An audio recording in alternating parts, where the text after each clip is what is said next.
Hello friend, welcome back to channel. तो हमने मेवाड़ के इतिहास में महाराणा प्रताप पढ़ा था और उसका एक टॉपिक पढ़ा था।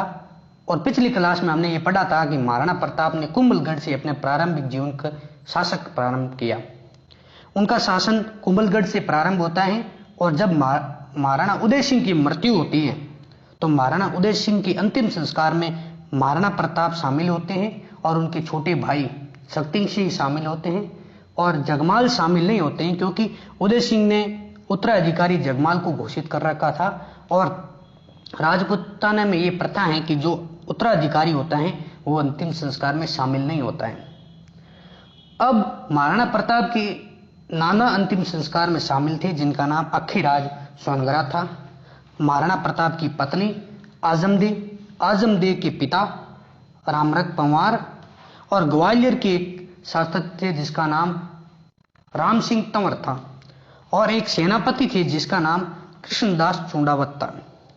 ये सभी अंतिम संस्कार में शामिल रहते हैं। और तभी पीछे धीरबाई मेवाड़ का शासक अपने पुत्र जगमाल को बना देती है, उन्हें घोषित कर देती है और कुछ सरदारों को अपने पक्ष में कर लेती है। जब ये सभी अंतिम संस्कार करके वापस महल में लौटते हैं, जब ये सभी वापस महल में जाते हैं तो अखीराज सोनगरा अपना अंगूठा काटकर महाराणा प्रताप का तिलक करते हैं और कृष्णदास चूंडावत महाराणा प्रताप के कमर पर तलवार बांधते हैं। रामरख पंवार जगमाल के पास से राज मुकुट छीनकर लाकर महाराणा प्रताप को पहनाते हैं। और इस खूनी संघर्ष के मध्य महाराणा प्रताप का 1 मार्च 1572 को राज्याभिषेक हो जाता है। यह महाराणा प्रताप का पहला राज्याभिषेक था, जो कि गोगुंदा में होता है। वीर विनोद और गौरी शंकर हीराचंद ओझा के अनुसार राज्याभिषेक 1 मार्च को होता है। वह अन्य इतिहासकार इसे 28 मार्च को भी कहते हैं, लेकिन 28 मार्च को नहीं हुआ था। आप 1 मार्च याद रखिएगा, जो पहला प्रथम राज्याभिषेक था। महाराणा प्रताप का जो दूसरा राज्याभिषेक था वो 1572 की होती है, 72 में ही होता है और कुंभलगढ़ दुर्ग में होता है। और ये राज्याभिषेक विधिवत रूप से होता है। अब महाराणा प्रताप को अधीन करने के लिए अकबर 4 शिष्टमंडल भेजता है। और जो पहले शिष्टमंडल में जिस व्यक्ति को भेजता है, अकबर यह चाहता था कि मैं युद्ध ना करके प्रेम से महाराणा प्रताप को अपने अधीन कर लूं, लेकिन महाराणा प्रताप इतने आसान व्यक्ति नहीं थे, एक प्रतापी व्यक्ति थे, तो वो इतनी आसानी से अधीनता स्वीकार कैसे कर लेते, और ना ही उन्होंने अपने जीवन काल में कभी अधीनता स्वीकार की। अब पहला व्यक्ति जो आता है शिष्टमंडल के रूप में, उस व्यक्ति का नाम जलाल खां कोची था। और यह जलाल खान कोची 1572 में आता है।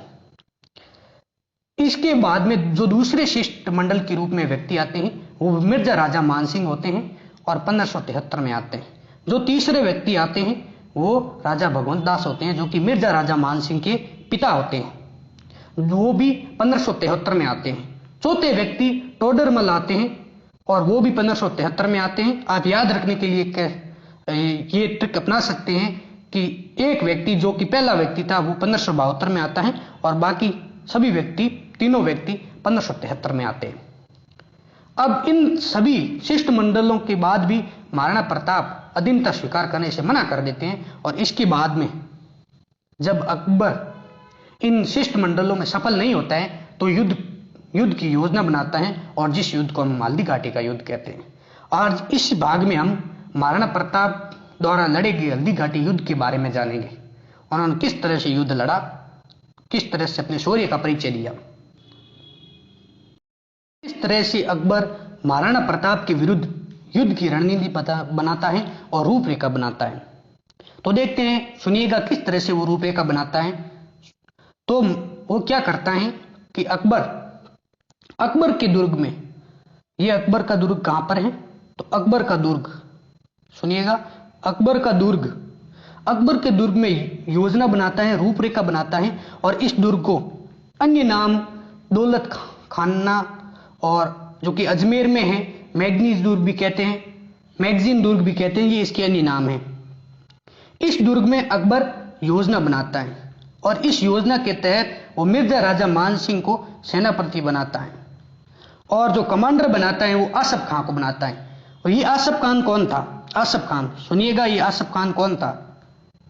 ये व्यक्ति जो आसफ खान है, ये व्यक्ति जब उदय सिंह के समय चित्तौड़गढ़ दुर्ग पर आक्रमण हुआ, आक्रमण के बाद जो कि 1567 में हुआ, 68 में चित्तौड़गढ़ दुर्ग को जीत लिया गया।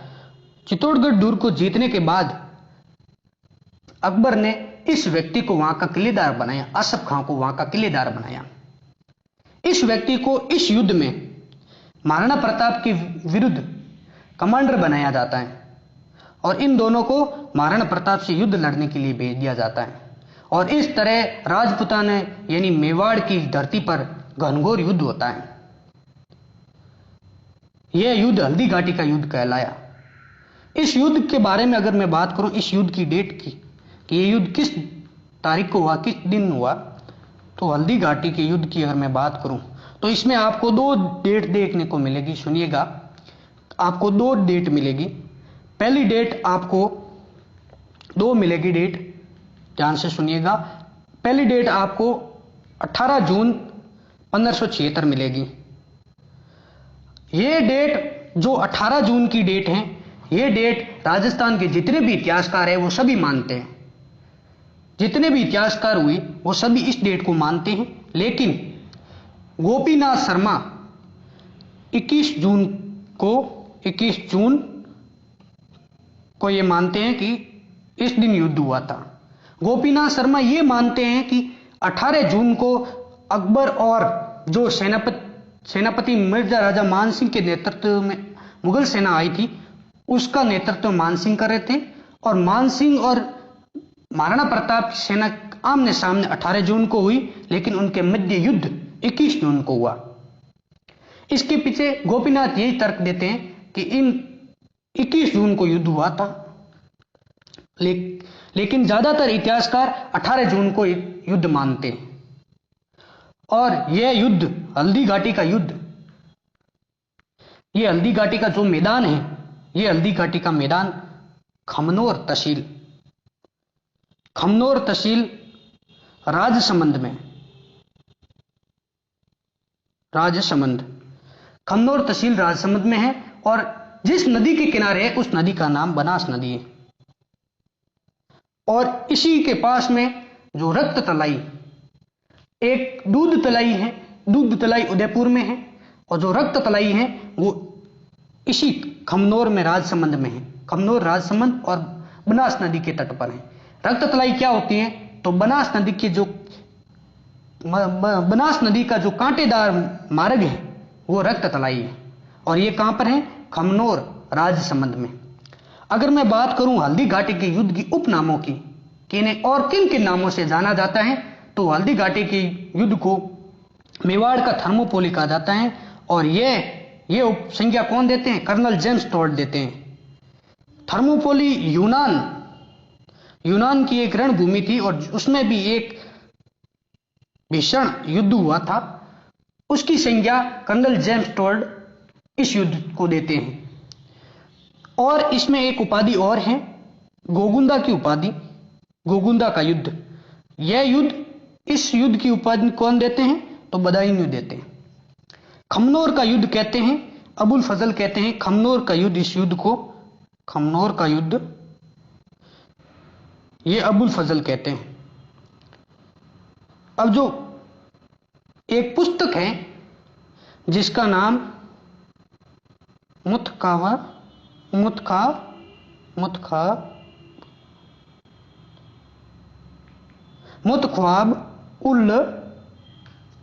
ध्यान से सुनिएगा, मुतख्वाब उल तबारिक। इस पुस्तक में, ये पुस्तक किसने लिखी, तो ये पुस्तक बदायूं ने लिखी। इस पुस्तक में हल्दी घाटी के युद्ध का प्रत्यक्ष वर्णन मिलता है और इसी पुस्तक में ये मिलता है, इसको संज्ञा दी जाती है हल्दी घाटी के युद्ध को, वो दी जाती है गोगुंदा की संख्या। क्योंकि बदायूं ये मानता था कि ये जो युद्ध हुआ है हल्दी घाटी का युद्ध, जिसे हम हल्दी घाटी कहते हैं, वो युद्ध गोगुंदा के मैदानों में हुआ, इसीलिए बदायूं ने इसे गोगुंदा का युद्ध कहा। लेकिन अबुल फजल अपनी जो पुस्तक है, अबुल फजल ने पुस्तक लिखी अकबरनामा, और अकबरनामा के भाग 1 आईने अकबरी में वो लिखता है कि जो ये हल्दी घाटी का युद्ध होता है, ये युद्ध के मैदानों में होता है, इसलिए वो इसे खमनोर का युद्ध की संज्ञा देता है। और कर्नल जेम्स टोल इसे हल्दीघाटी का युद्ध मानते हैं और इसे थर्मोपोलो की संज्ञा देते हैं। अब मैं अगर बात करूं इन दोनों की रणनीति की कि किस तरह से इन्होंने अपनी सेना को बांटा, किस तरह से इन्होंने रणनीति बनाई, तो अकबर की रणनीति की बात करूं तो अकबर क्या करते हैं, अकबर अपनी युद्ध की रणनीति यानी रूपरेखा अकबर के दुर्ग में बनाते हैं जो कि अजमेर में है। और इस दुर्ग का निर्माण जो कि अकबर का दुर्ग इसका निर्माण 1570 में अकबर द्वारा ही करवाया जाता है। इसमें ये अपनी रूपरेखा बनाते हैं और इस युद्ध में ये अपना उद्देश्य क्या रखते हैं, अकबर अपना उद्देश्य महाराणा प्रताप को जीवित पकड़ना यानी बंदी बनाना अपना उद्देश्य रखते हैं। इस उद्देश्य के साथ ये अपनी सेना इस तरह ये अपनी सेना महाराणा प्रताप के विरुद्ध एक रूपरेखा बनाता है, सैनिकों को बांटता है। तो ये क्या करता है, सबसे पहले एक व्यक्ति, एक सेनापति सबसे पहले, और इसके पीछे सेना खड़ी करता है और सबसे पीछे एक और सेनापति और उसके पीछे सेना। ये इस तरह से अपने सैनिक को बांटता है। किस तरह से युद्ध लड़ेंगे ये अपनी रूपरेखा बनाता है और सबसे आगे मान सिंह को रखता है, मिर्जा राजा मान सिंह को रखता है और मिर्जा राजा मान सिंह को ये अपना सेनापति बनाते हैं, सेनापति। और सबसे पीछे आसफ खां को रखते हैं, आसफ खां, और आसफ खान को कमांडर बनाते हैं। कमांडर यानी जो कमांड देता है, यानी जो आदेश देता है, यानी कमांडर बनाया जाता है किसी आसफ खां को। अब जो सेना का सबसे आगे का जो भाग होता है, यानी आगे का जो सैनिक टुकड़ी होती है उसे हरावल कहते हैं, हरावल। और जो सबसे पीछे की टुकड़ी होती है उसे चंद्रावल कहा जाता है, चंद्रावल। तो अकबर की सेना में हरावल दस्ते का नेतृत्व कौन कर रहा था, मान सिंह कर रहा था। और जो अकबर की सेना में चंद्रावल दस्ते का नेतृत्व कौन कर रहा था, आसफ खान कर रहा था। अब महाराणा प्रताप ने किस तरह से योजना बनाई अकबर के विरुद्ध, तो महाराणा प्रताप अपनी जो योजना है वो कुंभलगढ़ के दुर्ग में बनाते हैं, कुंभलगढ़ के दुर्ग में। और वो महाराणा प्रताप अपनी युद्ध नीति में उद्देश्य ये रखते हैं कि हमें मेवाड़ी सेना को, मुगल सेना को पराजित करना है, मुगल सेना को तितर बितर करना है। और इस तरह से वो अपनी योजना बनाते हैं। और वो महाराणा प्रताप सबसे आगे अपने सेनापति, जिसका नाम ध्यान से सुनिएगा, हकीम खां सूरी, जिसका नाम हकीम खां सूरी, आप हकीम खां सूर भी कह सकते हैं, सूरी भी कहा जाता है, कहीं कहीं सूर लिखा मिलता है, कहीं हकीम खां सूरी मिलता है। हकीम खां सूरी जो सेनापति थे, उनके पीछे सेना, और उसके बाद में महाराणा प्रताप स्वयं जो कि अपनी सेना के खुद कमांडर थे, और सबसे पीछे भील सेनापति पूंजा। यह भी कई बार एग्जाम में क्वेश्चन पूछ लिया जाता है कि महाराणा प्रताप का भील सेनापति कौन था, तो भील सेनापति उनकी भील पूंजा थे।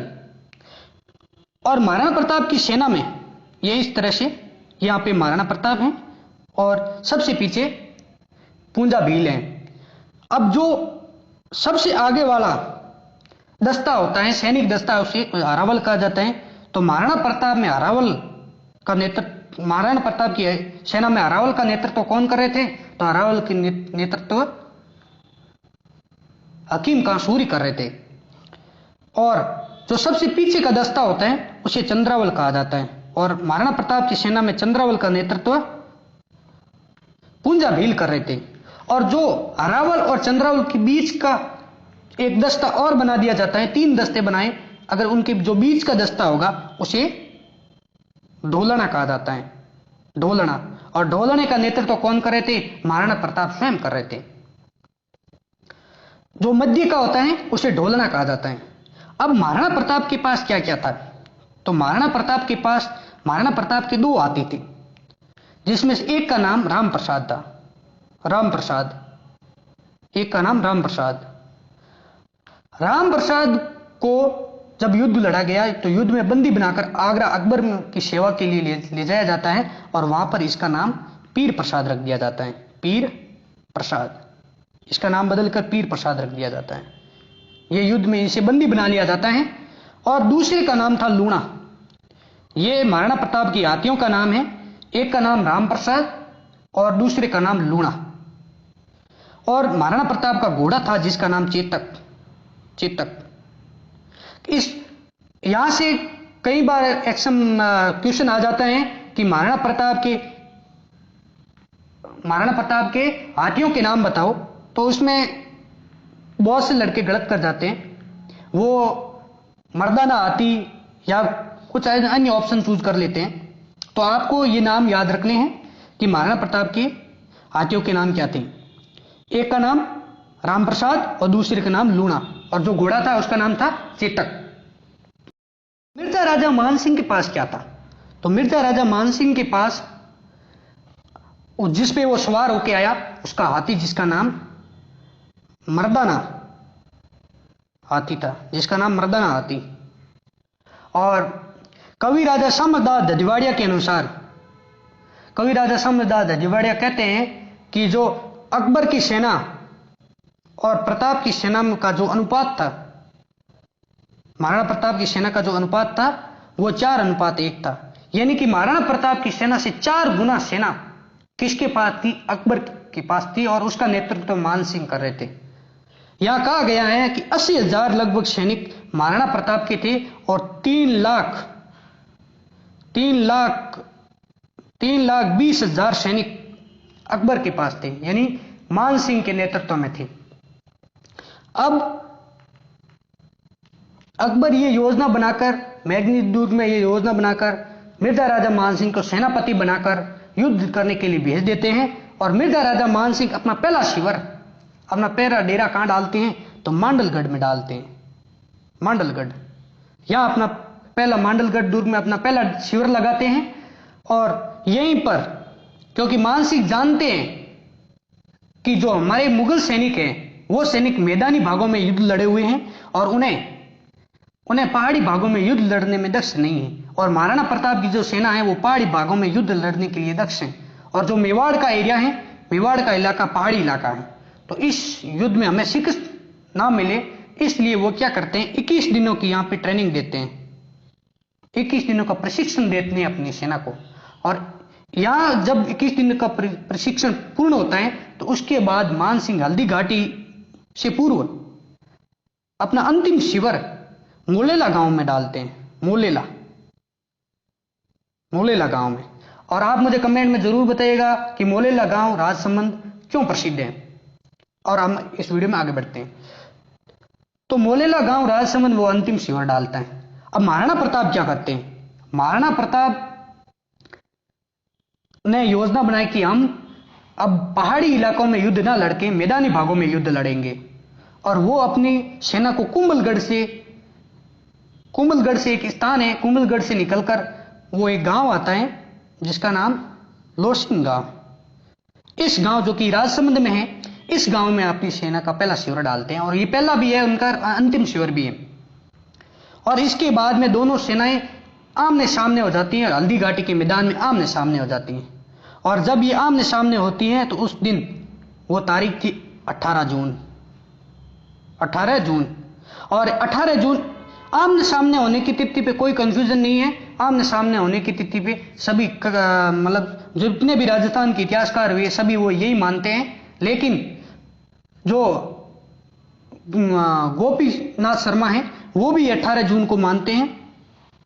ऐसा नहीं है कि वो 18 जून को नहीं मानते हैं। उनका कहना यह है कि जो युद्ध लड़ा गया था वो 21 जून को लड़ा गया था, लेकिन जो दोनों सेनाएं आपस में जब सामने आई तो वो 18 जून की तिथि थी। इसमें कंफ्यूजन की कोई बात नहीं है। अगर मान लो कहीं ऑप्शन में 18 जून नहीं लिखा हुआ है तो 21 जून लिखा हुआ है तो 21 जून टिक कर दीजिएगा। अगर 21 जून नहीं 18 जून लिखा हुआ है तो 18 जून टिक कर दीजिएगा, 18 जून टिक कर दीजिएगा। अब मैं बात करूं किस तरह से इन्होंने रणनीति बनाई। तो ये मान लीजिए ये हैं महाराणा प्रताप के सेनापति जिनका नाम हकीम खां सूरी। जिनका नाम हकीम खां सूरी है, और इनके पीछे इनकी सेना है, और इनके पीछे महाराणा प्रताप हैं जो अपने घोड़े चेतक पर सवार हैं, और महाराणा प्रताप से पीछे पूंजा भील है, पूंजा भील, और पूंजा भील सबसे लास्ट है। अरावल दस्ते का नेतृत्व कौन कर रहे हैं? तो हकीम खां सूरी कर रहे हैं। दोलन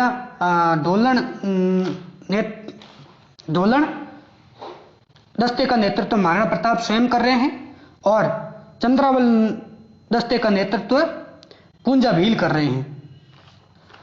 और इसी तरह से सामने अकबर की सेना में सबसे आगे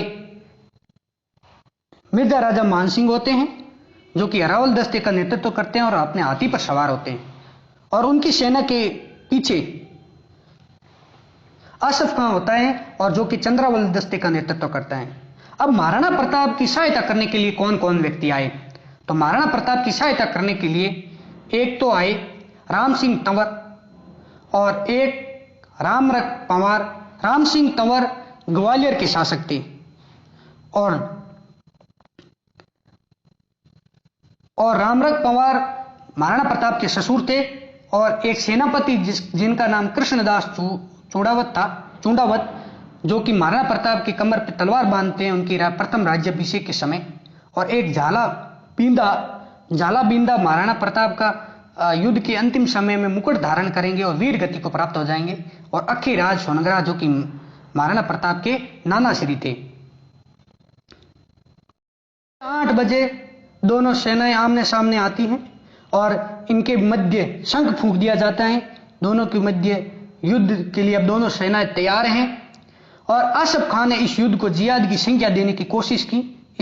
इस युद्ध को जिहाद की संज्ञा दी, और दोनों सेनाएं सुबह 11 बजे दोनों सेनाएं आमने सामने आती हैं। और उस समय दिन और गर्मी ज्यादा बढ़ रही थी, और लगभग दोपहर के समय 2 बजे के करीबन महाराणा प्रताप, जो कि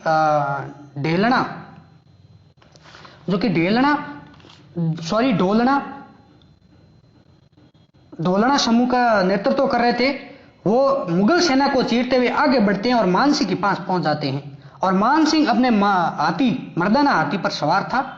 मानसिंह अपने मर्दाना हाथी पर सवार था, और चेतक क्या करते हैं कि अपनी दोनों टांगे मानसिंह की हाथी की सूंड पर रख देते हैं, और महाराणा प्रताप अपने पीछे से भाला निकालते हैं और मानसिंह पर तान देते हैं। यह दृश्य देखकर मेवाड़ी सेना और मुगल सेना के बीच में कुछ समय के लिए तलवारें चलना बंद हो जाती हैं, और कुछ समय के लिए युद्ध ठहर सा जाता है। ऐसा लगता है कि युद्ध ठहर गया है, किसी भी सैनिक के हाथ नहीं चल रहे थे, और ऐसा लगने लगा कि या तो मानसिंह मारे जाएंगे या महाराणा प्रताप वीर गति को प्राप्त होंगे। लेकिन जब महाराणा प्रताप तलवार चलाते हैं तो मानसिंह ओदा क्या होता है कि हाथी पर बैठने की जगह होती है, ओदे के नीचे कवच के नीचे छुप जाते हैं, ओदे के कवच के नीचे छुप जाते हैं, और भाला आर पार हो जाता है, सीधा आगे चला जाता है। लेकिन जब चेतक हाथी की सूंड से नीचे उतर रहा था, जब नीचे आ रहा था, तब हाथी के सूंड पर लगे खंजर से चेतक की पीछे की टांग कट जाती है। अब टांग कटने की वजह से महाराणा प्रताप और हाथी खून से लहूलुहान हो जाते हैं। अब जब लहूलुहान होते हैं तो मुगल सेना ये सोचती है कि मानसिंह मारे गए हैं, और मेवाड़ी सेना ये सोचती है कि महाराणा प्रताप वीर गति को प्राप्त हो गए हैं, इसलिए इतना खून दिख रहा है। अब क्या होता है कि जब मानसिंह मरा समझ मुगल सेना महाराणा प्रताप को पकड़ने के लिए दौड़ती है, और जो मेवाड़ी सेना होती है वो महाराणा प्रताप की ओर उनकी अपने उद्देश्य की ओर दौड़ती हैं कि हम मानसिंह को मार डालेंगे, और वो महाराणा प्रताप की ओर दौड़ती हैं। और इस तरह मानसिंह ओहदे से खड़े होते हैं। तब मुगल सेना को लगता है कि मानसिंह अब सुरक्षित हैं, और देखते ही प्रताप की चारों ओर, यहां प्रताप खड़े हैं और प्रताप की चारों ओर मेवाड़ी सेना आ जाती है, और मेवाड़ी सेना के चारों ओर मुगल सेना आ जाती है। अब मुगल सेना के मध्य मेवाड़ी सेना फंस गई, अब क्या करते हैं कि महाराणा प्रताप का मुकुट झालाबींदा धारण करते हैं। अब झालाबींदा मुकुट धारण करके महाराणा प्रताप को युद्ध भूमि से बाहर निकालने की कोशिश करते हैं। अब रामरख पंवार महाराणा प्रताप को यहां से बाहर निकालने की कोशिश करते हैं और झालाबींदा यहां से इस तरफ बाहर निकलने की कोशिश करते हैं। जब ये निकलने की कोशिश कर रहे थे तो मुगल सेना ये सोचने लगी कि महाराणा प्रताप अब इस तरफ जा रहे हैं, तो ये सभी इस मुगल सेना पूरी झालाबींदा की ओर बढ़ने लगी और इस तरह से आसानी से महाराणा प्रताप युद्ध भूमि से बाहर निकल जाते हैं। अब इस युद्ध में जो सबसे पहले शहीद होते हैं, जो सबसे पहले वीर गति को प्राप्त होते हैं, वो रामरख पंवार होते हैं, क्योंकि वो झाला अज्जा के साथ आए थे और मुगल सेना से युद्ध लड़ते हुए मारे जाते हैं। अब इस युद्ध में जब यहां मुगल सेना आती है और वो झालाबींदा की हत्या कर देती है, झालाबींदा को मार देती है, उन पे झालाबींदा पर टूट पड़ती है। महाराणा प्रताप युद्ध से आसानी से इस तरफ से बाहर निकल जाते हैं। अब महाराणा प्रताप युद्ध भूमि से बाहर निकलकर, हल्दी घाटी की युद्ध भूमि से बाहर निकलकर, ये हल्दी घाटी भूमि है, यहां से बाहर निकलकर एक स्थान है बलीचा। बलीचा नामक स्थान पर आते हैं और बलीचा नामक स्थान पर एक नाले को पार करते हुए चेतक की यहां मृत्यु हो जाती है और यहीं पर चेतक की समाधि बनी हुई है। अब महाराणा प्रताप यहां से पार करते हुए एक आगे गांव आता है, वहां आते हैं और उस गांव का नाम है कोलियारी गांव। और इसी कोलियारी गांव में महाराणा प्रताप ने अपना इलाज करवाया। आपसे ये एग्जाम में पूछ लिया जाता है कि महाराणा प्रताप ने हल्दी घाटी के युद्ध के बाद अपना इलाज कहां करवाया, तो वो कोलियारी गांव था। कोलियारी गांव में वो अपना इलाज करवाते हैं और कोलियारी गांव में इलाज करवाने के बाद वो कुंभलगढ़ आ जाते हैं। और कुंभलगढ़ में आने के बाद में मेवाड़ी सेना पुनः यहां पे एकत्रित होती है और जो मुगल सेना है वो मुगल सेना यहां से चलकर गोगुंदा पर अधिकार कर लेती है। मुगल सेना गोगुंदा पर आक्रमण कर उस पर अधिकार कर लेती है और मुगल सेना बार बार कुंभलगढ़ पर आक्रमण करती है। कई बार कुंभलगढ़ पर आक्रमण करती हैं लेकिन सफल नहीं हो पाती हैं। और इस युद्ध में जब वो गोगुंदा से कुंभलगढ़ पर आक्रमण करते हैं तो इस युद्ध में उनकी बुरी हालात होते हैं। सुनिएगा उनके किस तरह से बुरे हालात होते हैं कि दिन में महाराणा प्रताप इनके साथ युद्ध छापामार पद्धति से करते और रात में जो भील सेनापति थे, भील सैनिक थे, वो विश्राम करती हुई मुगल सेना पर पथराव करते। अब क्या होता है कि इस से परेशान होकर मिर्जा राजा मानसिंह और आसफ खां अजमेर चले जाते हैं। ये दोनों व्यक्ति अजमेर चले जाते हैं और जब ये अजमेर पहुंचते हैं तो मानसिंह से अकबर मिलने से मना कर देते हैं। क्यों करते हैं? क्योंकि मानसिंह जब शिष्टमंडल के रूप में मेवाड़ में भेजे गए तब वो वापस आकर अकबर पर गुस्सा होते हैं और कहते हैं कि जब आपने मेरे हाथों में टेढ़ी तलवार दे रखी है तो मुझे आपने महाराणा प्रताप को सीधा करने का मौका क्यों नहीं दिया। और ये जब मौका पाकर वो सफल होकर नहीं लौटते हैं तो अकबर उनसे नाराज हो जाते हैं। अकबर ये कहते हैं कि जब आप तो बड़ी बड़ी फेंक रहे थे, अब आपका क्या हुआ। लेकिन कुछ समय के बाद वो उन्हें माफ कर देते हैं। अकबर इन मिर्जा राजा मानसिंह को माफ कर देते हैं। अब कुछ इतिहासकार ये मानते हैं कि इस युद्ध में, अगर मैं बात करूं कि इस युद्ध का निर्णय क्या रहा, इस युद्ध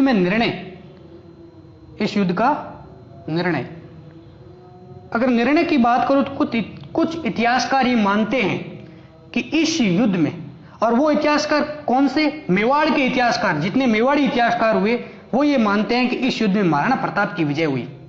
लेकिन जो मुगल इतिहासकार थे वो इतिहासकार क्या मानते हैं कि इस युद्ध में मिर्जा राजा मानसिंह की विजय हुई। लेकिन कर्नल जेम्स टॉड क्या मानते हैं, और कर्नल जेम्स टॉड और जितने भी आधुनिक इतिहासकार हुए, सुनिएगा वो क्या कहते हैं। वो कहते हैं कि इस युद्ध में महाराणा प्रताप की विजय हुई क्योंकि इस युद्ध में अकबर का उद्देश्य पूर्ण नहीं हुआ। अकबर ने उद्देश्य रखा था कि हमको इस युद्ध में महाराणा प्रताप को जीवित पकड़ना है, लेकिन मुगल सेना ना ही महाराणा प्रताप को जीवित पकड़ पाई, ना ही बंदी बना पाई और ना ही महाराणा प्रताप को मार पाई।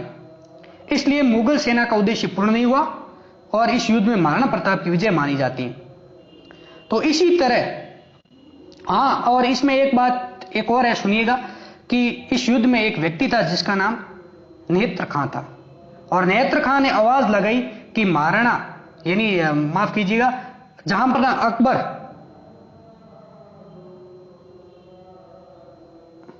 वो आवाज लगाते हैं कि जहांपना अकबर युद्ध भूमि में आ गए हैं, और इस बात को इतना ऑथेंटिक नहीं माना जाता है, इसको सही नहीं माना जाता है, बस ये इतना ही कहा जाता है इतिहास में, इसको इतना प्रायोरिटी नहीं दी जाती है। और इस प्रकार ये युद्ध आधुनिक इतिहासकार महाराणा प्रताप की विजय मानते हैं, क्योंकि आधुनिक इतिहासकारों का यह कहना है कि अगर अकबर इस युद्ध में विजय होता तो मेवाड़ में मुगल सिक्के चलते, ना कि मेवाड़ी। तो इस तरह मान सिंह हार जाते हैं और युद्ध में महाराणा प्रताप की विजय होती है, और मान सिंह अपने उद्देश्य में निष्फल रहता है। तो आपको वीडियो अच्छा लगे तो लाइक करें, शेयर करें और हमारे चैनल के साथ जुड़े रहें।